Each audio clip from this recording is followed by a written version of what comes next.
So we could funnel our probiotics into 3 families. That's just the best way to do it. And so the ones that you brought up that are 30 billion, these are the most common ones that you'll find at your regular pharmacies and stores. But if you flip over to the side of that bottle and you look at the ingredients label, there's going to be maybe 2 or 3 different species listed, and they're called lactobacillus and bifidobacterium. These are the guys that are the most sensitive to antibiotics. So these are very important to take. If you are on an antibiotic, please go to the store and take these. So this is the most commonly studied one and the one that we lose first.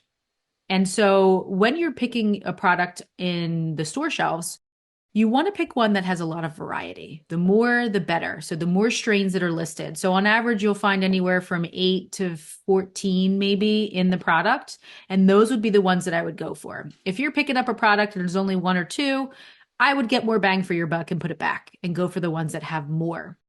Now, when it comes to dosing, you brought up the 30 billion. So great question.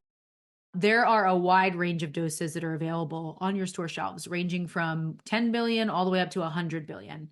And the reason why they do that is because they match what's studied in clinical research. They're trying to pair what's happening in the clinical world. And so when we look at different conditions that probiotics can help, we're finding that the average dose that's needed is about 25 billion. In my practice, I use about 50 because the people that I'm working with, I want to kind of boost things up a little bit quicker. But I find that when you go higher than 50 billion, they end up having negative reactions. They don't feel well. Maybe it's like flu-like symptoms. And it's not a bad thing. It's just that it's too much too quickly and there's too much trash being released all at once. And that's why you end up feeling unwell. So if that happens to you when you take a probiotic, don't shy away from it and stop taking it. What that means is you need a lower dose. So you can either find a pill that has a lower dose in it, or what you could do is take it maybe every other day or every 3 days and just slowly drop it in and let your gut adjust over time. And then week to week, you start increasing how much you're taking. But at most, you would just take this once a day. And so you could take it with or without food. So that's the first family of probiotics that you could certainly take. The other group of probiotics that you could take is called spore-based probiotics. These are harder to find in your store shelves and your pharmacy. And generally, you have to go through a medical practitioner or holistic health practitioner in order to get access to something like this. But these are probably the biggest missing piece. And the interesting about spore probiotics is that if we just spent more time outside playing in the dirt, we would get exposed to those types of microbes. But we're so indoors now in our modern convenient life. We hardly get outside and we're not playing in the dirt. We're not gardening anymore. We don't grow our own food. And so we're just not being exposed to nature as much. But this family of probiotics doesn't need to be as high of a dose. These are going to be certainly smaller. And there's only going to be a couple strains, maybe up to 5 that you may see in a particular product. And that dose, based on clinical research, on average is about 2 to 4 billion a day. And you would just take it once a day. So it's not like rocket science. Pick a probiotic, take it once, and you're good. And then the final one I'll just mention briefly is called Saccharomyces boulardii. That's actually a probiotic yeast. That one you can find also in your regular store, in your pharmacies and things like that.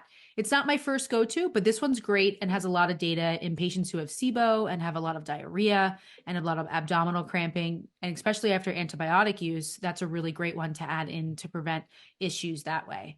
And so that dose is a little lower too. So that's about, that one's measured in milligrams. So you can be around 500 milligrams, 750 milligrams for that. Once a day is usually good enough. And then when you talk about how long should you be on these probiotics? So we talked about the 3 types. My favorite are the first 2 that I discussed, and you take them once a day. Clinical research is showing that the peak benefit is at about 2 to 3 months of taking the probiotic. You start to gain benefit. And why this is important is because a lot of patients will come to me and they'll say, oh yeah, I took a probiotic for a couple weeks. I didn't really notice a difference, so I stopped it.